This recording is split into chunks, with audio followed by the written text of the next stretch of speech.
The Vice President will stay as Vice President. Senador Marcolita, pinapatigil lang po ang impeachment laban kay VP Sara Duterte. Lintik lang ang walang ganti ayon kay Senador Marcolita. Pakinggan po natin ang pahayag ni Senador Marcolita tungkol po sa impeachment ni VP Sara Duterte na pinapatigil na po niya. Lintik lang ang walang ganti. Kumanta sila. Yes! Ito pong impeachment na kinakasan nila, bahala sila. Bahala sila. Pero kung ako ang masusunod, sabi ko sa kanila, para mabawasan ang kahihiyan ng ating gobyerno, para hindi na mapahiya ang administrasyon, Yes. tigilan nyo na. Tigilan nyo na para hindi na mapahiya. Ngayon, kung gusto nyo mapahiya, o ituloy nyo. Hindi rin naman kayo mananalo. Kahit saan tayo mapunta, Yes! hindi mananalo ang kalaban ng ating Vice President. Sinabi ko na nung una, uulitin ko sa inyo, kung ayaw nilang itigil, nasa sa kanila. Pero kung gusto nilang mawala ang kanilang kahihiyan, itigil na lang nila. Yes! Ngayon, ayaw niyang tumigil, purbahan natin. Sige, isulong ninyo. Pareho din naman ang mangyayari. They will not be able to remove the Vice President. Itaga mo sa bato yan. Itaga nyo sa bato yan. Walang mangyayari. The Vice President will stay as Vice President.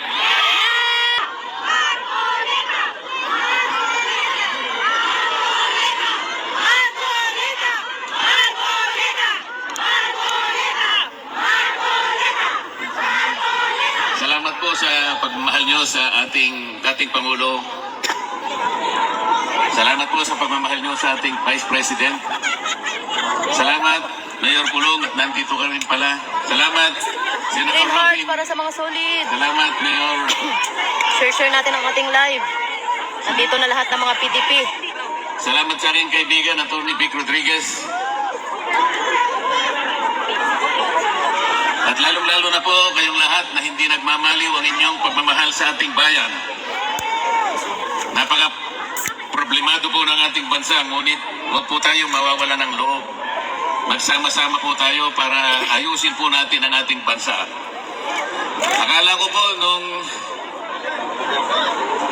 nag-issue ng resignation order ang ating Pangulo, akala ko totoo na eh.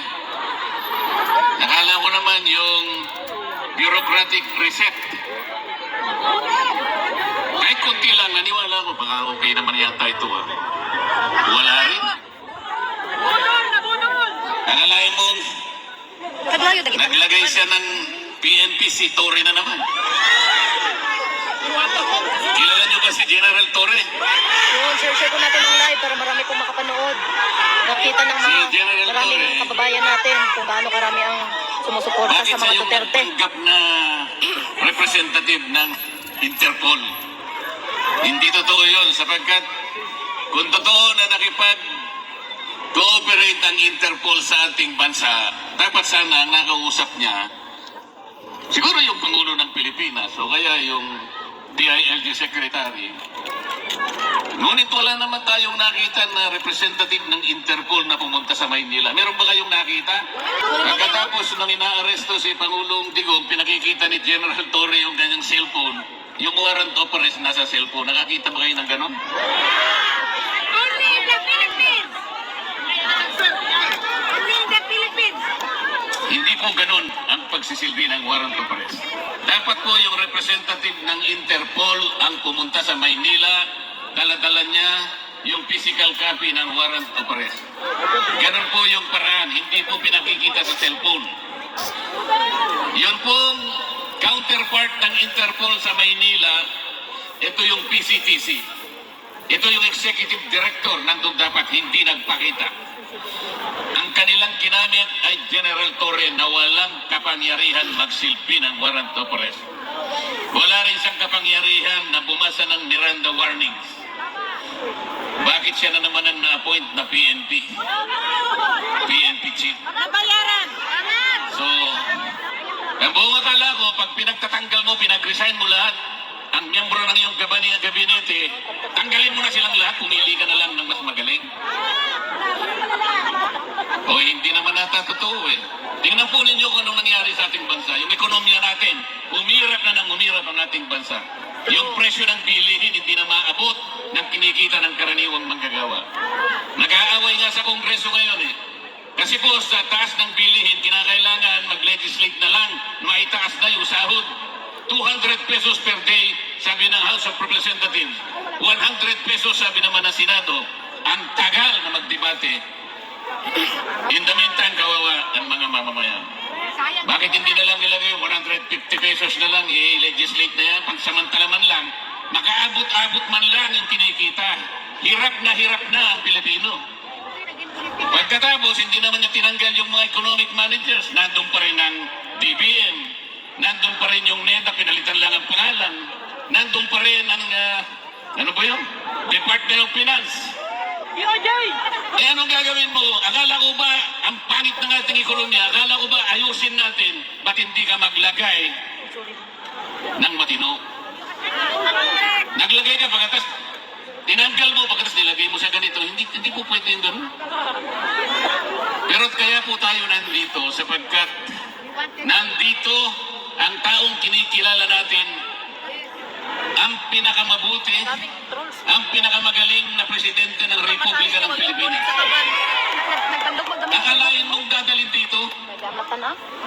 May araw na. Yun po bang ating justisya sa Pilipinas ay hindi na gumagana? Is our judicial system in the Philippines no longer functioning? Is our prosecutorial system in the Philippines no longer able to function? Hindi po totoo yun. Umiiral, gumagana, umaandar ang justisya ng ating bansa.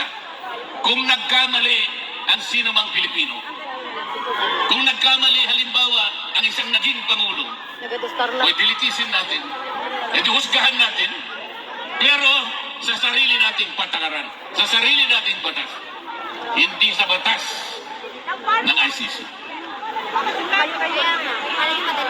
Pagtiyagaan na lang po natin, kahit anong mangyari, mawawalan din ng saysay ang ginawa nila laban kay Pangulong Digong. Lalabas din po ang katwiran, magtatagal lang po ng konti dahil may proseso. Wala ng jurisdiction ng ICC sa ating Pangulong Digong. Maniwala kayo sa akin. Pinatatagal lang nila sapagkat pinupolitika din dito yan. Mahirap lang magsalita kung akala nila tayo ay nagsasalita laban sa ICC. Hindi po. Ang sinasabi lang natin, kahit balik-balik na rin mo ang pangyayari, wala ng jurisdiction po ang ICC.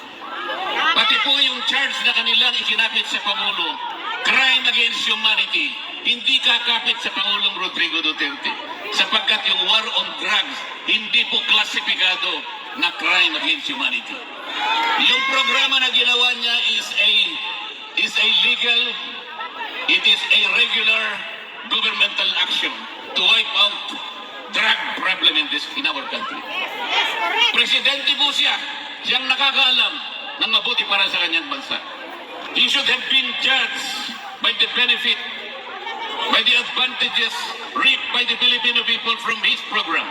He should not have been judged from the number of people who were killed along the war on drugs. May mamamatay at may mamamatay, alam naman nila yun eh. Sapagat ang nagsusulong sa droga yung mga kriminal, lalaban at lalaban yung mga yan. Bakit kailangan mo siyang husgahan sa bilang o sa dami ng matay? Kailangan husgahan mo ang isang programa doon sa nakinabang, milyon-milyong pamilyang nakinabang. Ngayon, bumalik na naman ang droga. Ngayon, bumalik na naman ang krimen. Kayo po ang nakakalam, ang mga kamag-anak nyo sa Maynila ang magsasabi sa inyo, bumalik na naman ang problema ng ating bansa. Hindi nakita niya si Claire. Eh kasi po, wala naman silang gustong gawin para ayusin. Salamat po sa inyong lahat. Alam ko po, isa po ako sa inyong ibinoto para maging senador ng ating.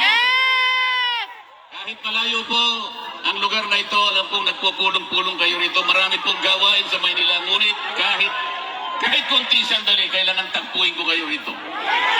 Para personal po akong magpasalamat. Lahat po kayong lahat, binoto po ninyo ako. Kung hindi sa inyo, baka natupad yung survey.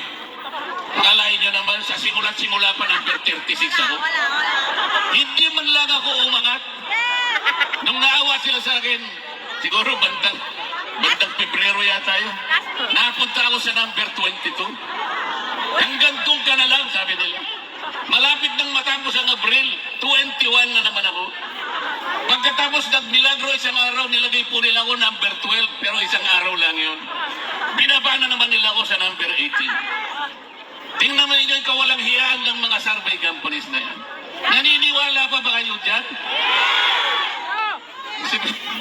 Sipi-sipi ninyo. Merong isang media practitioner sa Maynila, babae, hindi ko nababagitin ang pangalan, baka sumigat pa. Hindi makamove on. Hindi siya makapaniwala bakit to si Rodante Marcoleta naging number 6. Hindi niya kasi binabasa yung ating mga kababayang katulad ng inyong mga kamag-anak at kayong lahat. Hindi ba niya alam kung gaano ang kinontribute na boto ng lahat ng OFWs? Bakit hindi niya alam yun? Bakit tinitingnan niya?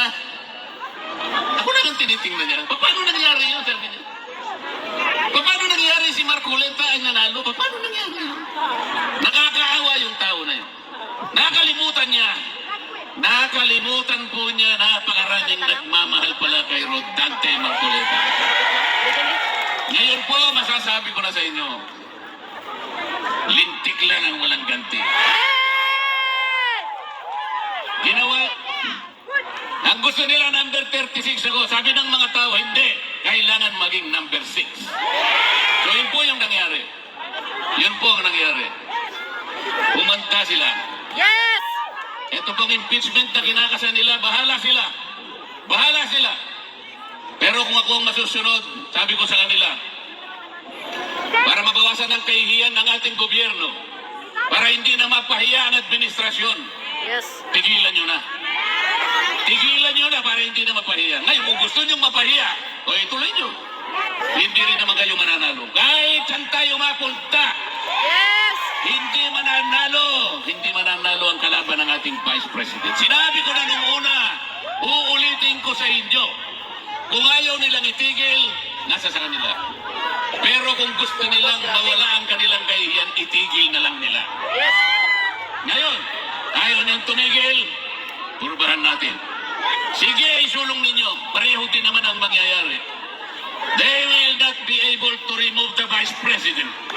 Itaga mo sa bato yan. Itaga nyo sa bato yan. Walang mangyayari. The Vice President will stay as Vice President.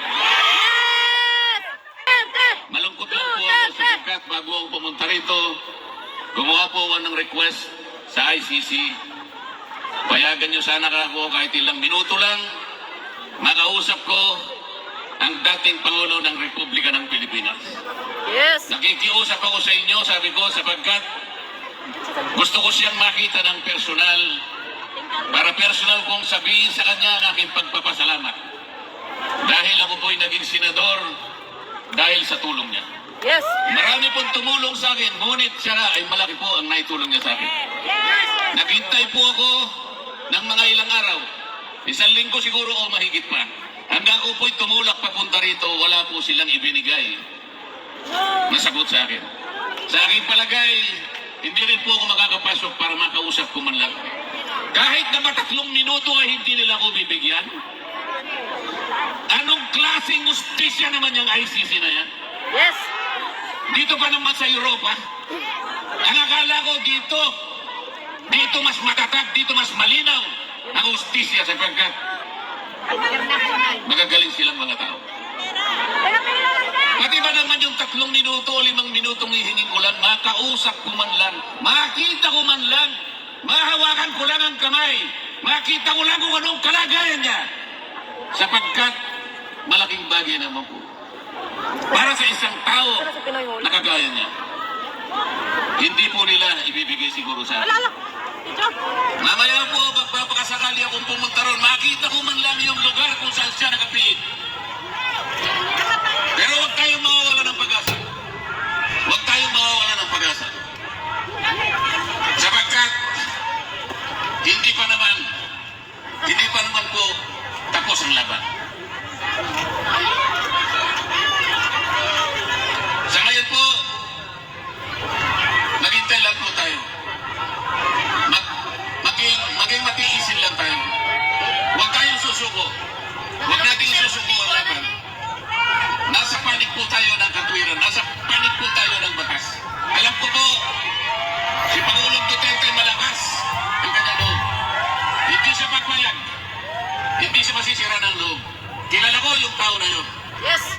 Nakipaglaban siya para sa inyo.